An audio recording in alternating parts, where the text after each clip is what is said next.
አህለን ወሳህለን ያ በናት ያ ሀቢብቴ ውጣ ያለው ገንዘብ ግርግዳ ሲጭር ያድራል ይላል ያገሬ ሰው። እንኳን አይደለም ወርቅ ላይ ጥለ ነው እኛ ወርቅ ላይ ነው የጣልነው አይደል? ገንዘቡን ተዩ፣ ለጊዜ ስጩ። የምታጌጭበት ከሆነ እያጌጥሽ ጊዜ ጠብቂ። 2 ዓመትም ዓመትም 3 ዓመትም አቸኩሉ ለመሸጥ ለንግድ። እናንተ ዛሬ የምትሸጡት ከሆነ ያከስራል። እኔ አሁን 580 የገዛሁትን ልሽጠው ብል ዛሬ የትና የት ነው? ስንት ነው የምከስረው? በጣም እከስራለሁ ወላሂ። ምን ያክል እንደቀነሰ በቀደም ሽፍቱ 20 ግራም ሰባይኮ፣ ይሄ ሰባይኮ ያልተሰራው ወርቅ ማለት ነው። ባለፈው ስንት ነው የገዛ ነው? 20 ግራም በ11350 ሪያል። በቀደም ስጠይቀው ስንት አለኝ? 10,000 70 ሪያል። ሽፍቱ ኬፍ ምን ያክል እንደወረደ። አሁን እኔ ልሽጥ ብል እንግዲህ አስቡ። ያ ነው ግን ጊዜ እስካየሁበት ያተርፋል፣ ወርቅ ያተርፋል። ግን አሁን አይደለም። አሁን ገዝቼ አሁን ልሽጥ ብል ወርቅ የማይሆን ነገር ነው። አሁን ግን ስትሄዱ ልብ በሉ። አሁን ሰሞኑን ያለው 30 ቤቶች ነው 435 433 400 ምናምን ከ510 ከ515 በላይ እንዳትገዙ። ግራም ስንት ነው? ይሄን ያህል አሁን ሳንቲሙ ይሄን ያህል ነው ይብልሻል ወይ 9,000 10,000 የግራም እንደ ግራምሽ ማለት ነው። እስኪ ያካፍልልኝ አንዷ ግራም ስንት ትመጣለች በሉ። ማካፈል እንኳን ካልቻላችሁ 500 እንደ ባለፈው አለች ከ20 420 ገብቶ 560 ሪያል ነው ገዝታ የመጣችው ወርቅ ቤት። ወላሂ ለአዚም አላህን አይፈሩም አንዳንዶቹ።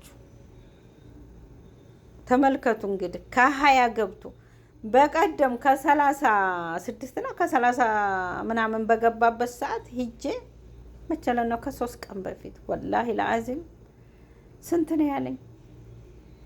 510 ነው የመጣው። ሳስበው 500 ሳካፍለው ማለት ነው የጠየቅኩትን ወርቅ አልገዛውም፣ ለመጠየቅ ነው።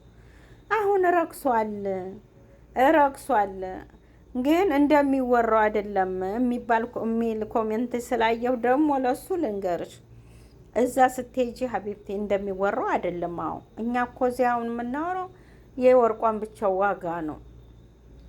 ደሪባ መስናያ ቁሞ የሚውለው መቼም እኛን ለማስተናገድ አይደለም፣ ፋይዳ ሊያገኝ ነው ከየግራሟ።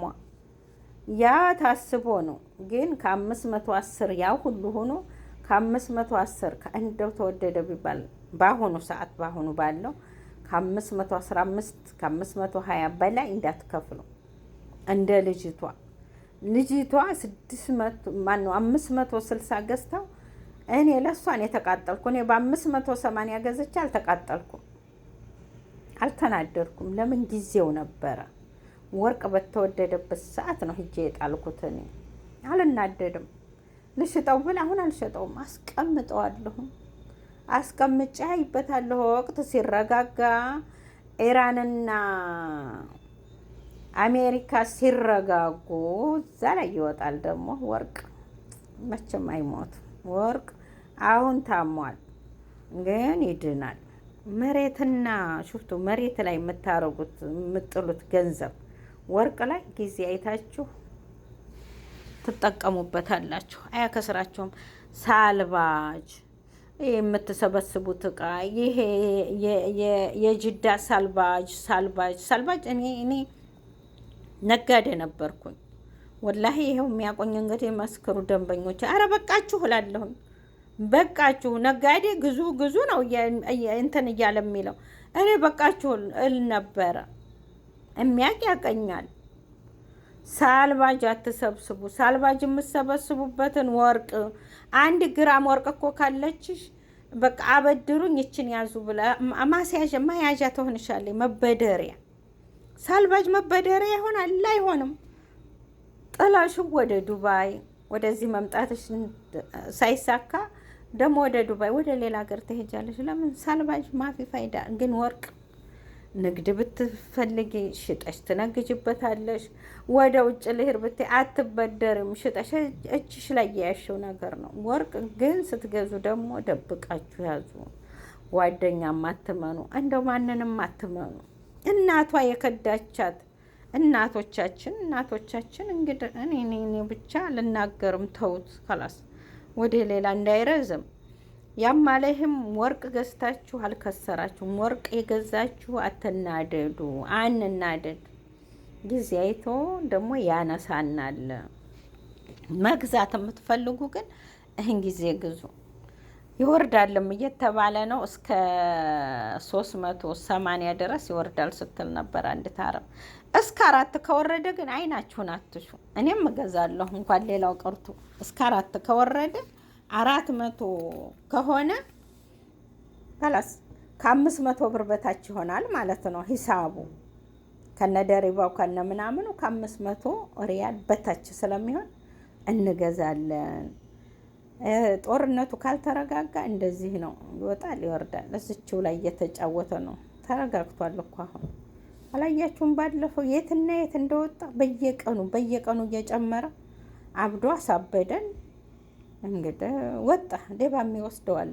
እንኳን ወርቅ ላይ የተቀመጠ ገንዘብ ጊዜ አይቶ ደግሞ ሲወደድ ይሸጣል። አያከስረንም። ዋጋውን የሚይዝበት ሰዓት ይመጣል። ባያተርፈን እንኳን ትርፍ ከፈለጋችሁ አሁን ነው መግዛት። ትርፍ የሚፈልግ አሁን እኛ የባለፈው አክስሮናል 400 ምናምን ግን ሲወርድ ያንን ለማወድ መግዛት አለባችሁ፣ ያንን ለማካካስ